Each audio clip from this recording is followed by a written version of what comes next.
Hey guys, it's Graham. Welcome back to Truckerman Reads. This is my review of 5 Decembers by James Kestrel. That is a pen name, but I can't remember what the author's real name is.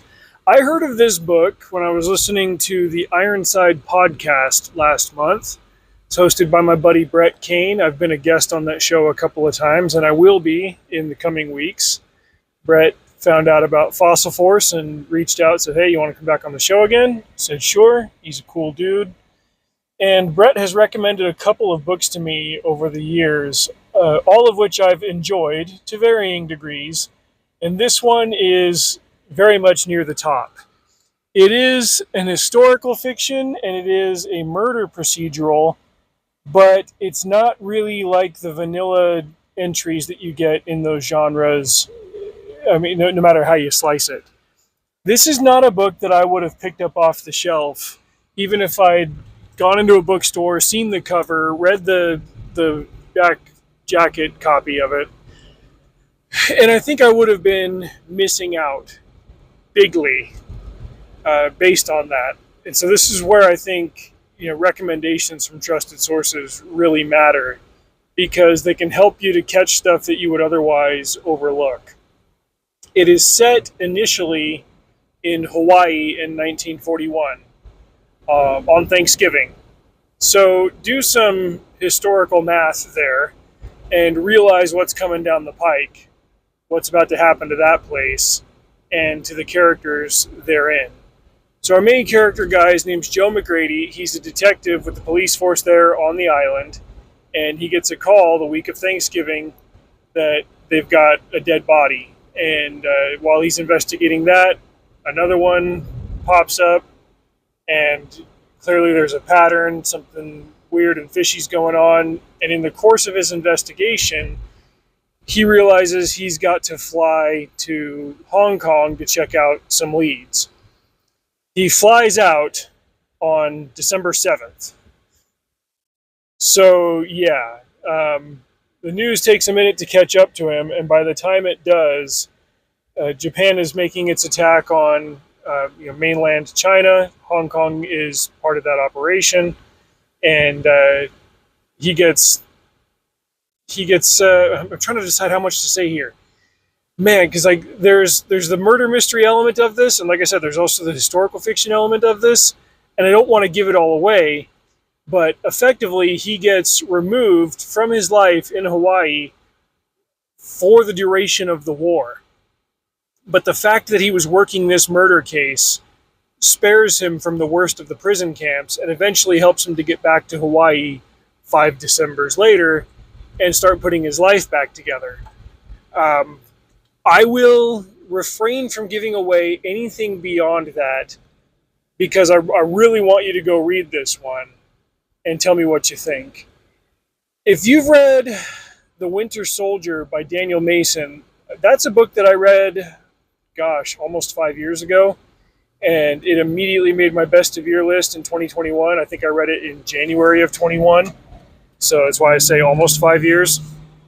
It's been on my mind for the last couple of months. I think I'm due to reread it, and I kept thinking of that book while I was reading this one. This is not the kind of book that I would normally enjoy. The plot is strong and steady, but there are moments here and there where the plot takes a break and we just get to spend some time with the character as he's working his way through these monumental trials that he's facing. The Winter Soldier is the same way. There is a plot and you get to the end of it, but that's one of those rare literary novels that is still highly enjoyable for somebody like me. I'll save my thoughts for that book for when I do a full review of it after the reread. But in this one, in 5 Decembers, it is ultimately the story about a good man trying to do the right thing in a situation where everything around him is going wrong. Now you can say that and you can easily chalk it up to being like, oh, that just means it's going to be a Pollyanna story where there's a Boy Scout who's like, oh yeah, well, I'll just choose the right and return with honor and blah, blah, blah. Like, Joe McGrady has to get his hands dirty and he has to do things that he regrets. He's not a completely sinless character, but he's got a moral compass, and everything that he does is in service of solving the case, finding out who's behind it, and unraveling this sweater of conspiracy and iniquity, and righting not just a wrong against himself, but against the initial victims that he was trying to get justice for in the very beginning. He'll go through heartbreak, and he'll experience heartbreak around the same events and the same people numerous times. There's just this rugged, unabashed, masculine approach to, I think, sorrow and suffering and loss, without it being such a dreary book that wallows in those things. It's there, and you feel it. It doesn't make little of it, but it's not held up as some kind of like supreme moral triumph that you have a character who's suffering. It's not just like the suffering is not the point. His ability to endure that suffering and transcend it and not become beholden to it, I think, is the greatest quality of this story.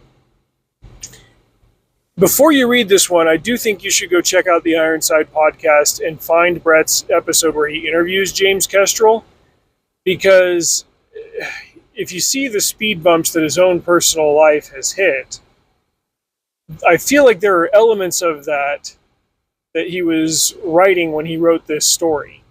Not in the way where he's trying to basically change his own name and Mary Sue himself in there, but he's writing it from a position, excuse me, he's writing from a place of familiarity with that level of suffering and of difficulty and of trial. Obviously not from the position of a guy who survived World War II and Pearl Harbor and all of that stuff, but a guy who's had his own high caliber tribulations and also happens to live in Hawaii, and man, he got the setting really well. He showed the technology and the methodology of police work in that day without really stopping to lecture you on how it worked. Like, historically, this was blah, blah, blah, blah, blah. Like, you pick it up as you go. The pacing is done really well.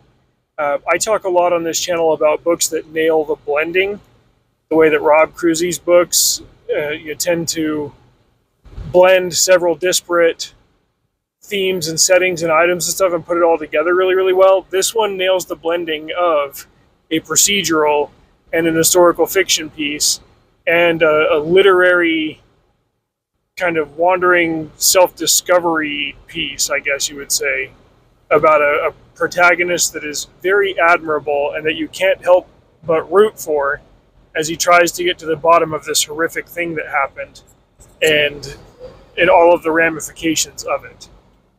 So I'll try to remember to put a link to Brett's podcast on there, and definitely check out this book, 5 Decembers by James Kestrel. I'll probably throw this on my best of year list. I got no reservations about that. What an incredibly well done book. Content warning, there's probably half a dozen F-bombs. There's not an overabundance of other language. There's a couple of sexual situations. I think it was handled tastefully enough, but it was also definitely like, okay, it's going on for a minute. And one of the victims was sexually assaulted, and so there's descriptions of that when the coroner is performing the not just the autopsy, but like the post-mortem investigation of the body, and he's got to describe, like, this is what we found, and so here's what's likely what happened. There's a couple of fist fights, and Joe McGrady's got to kill a guy with his bare hands at one point, and it's not written in such a way that it glorifies it, but he doesn't hold back about like just what it takes to do that. So there's a good balance between like the gritty realism of it, but also like not wallowing is just the right word. Not reveling in it. There we go. So check that out. Drive safe. See you out there.